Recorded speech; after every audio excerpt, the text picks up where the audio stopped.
maling dangkule sing anjlok. Lek ngomong ojo cukur jeblak tangkem.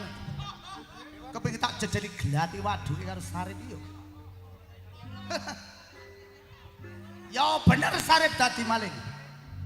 Tapi kayane tak dom-domno karo Mbak Yuku. Sing dolonggo iku ten petutuk nang ngono. Karo kakangku sing ndelik-ndelik kok. Mbak, ojo kuwatir melono Sarip niki ne, Mbak. Bener Sarip dadi maling. Tapi kayane tak dom-dono karo bangsaku. Ya rakyatku sing dolong-dolong nang kono. Sing arep dijajalo didolo sutra karo bangsa Walandaya, bangsa kulit putih. Sing arep duweni sifat kurang ajar. Ono ing tanah pulau Jawa, tanah Indonesia kene. Hah? Yangkring. Tuh. Sing gak dadi legone atiku. Gak ono maneh. Lho la opo? Kaya lurah gedangane lho melok teko nang kene. Mbok.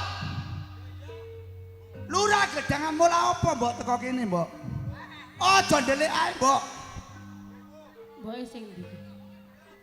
Apa nah? Ngene, Mbok. Apa bener lurah gedangan mau teko kene, Mbok? Iya nak nagih pajak, mbok ora duwe dhuwit nak. Ora kok kei ya, Mbok. Tak kei. Kayak apa, Mbok? Njaluke apa-apa tak kei. Ndadut, Sing ndadut. penting gak duwe dhuwit tak kei. Iya, Mbok. Wis, sampean gak perlu susah-susah, Mbok. Lah wong mbokne wis peyok ora susah ya apa sih ring kok iki. Lah ate dipiloro karo lurah gedan. Sarip gak trimo, Mbok. Lah wong penak kok Ya, gak nek di- trimo. Iya nek digenjot. Ya Lah, pisan. Ya ora penak. Wis, Mbok, sampean ngene, Iya Mbok. nak. Aja malah urusan iki, Mbok. Lurah gedang karo lurane Sarip. Sapa sing gak trimo Sarip dadi maling? Iki lho, papaken. Sarip taboso. Taboso.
kalih Pandaraga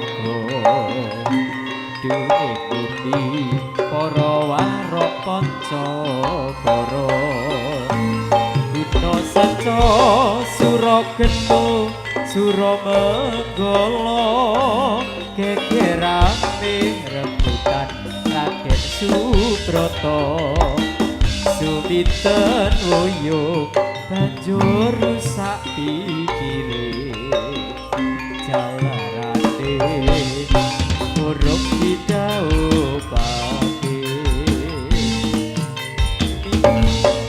wis duwe pilihane cempluk warsia dulure Suminten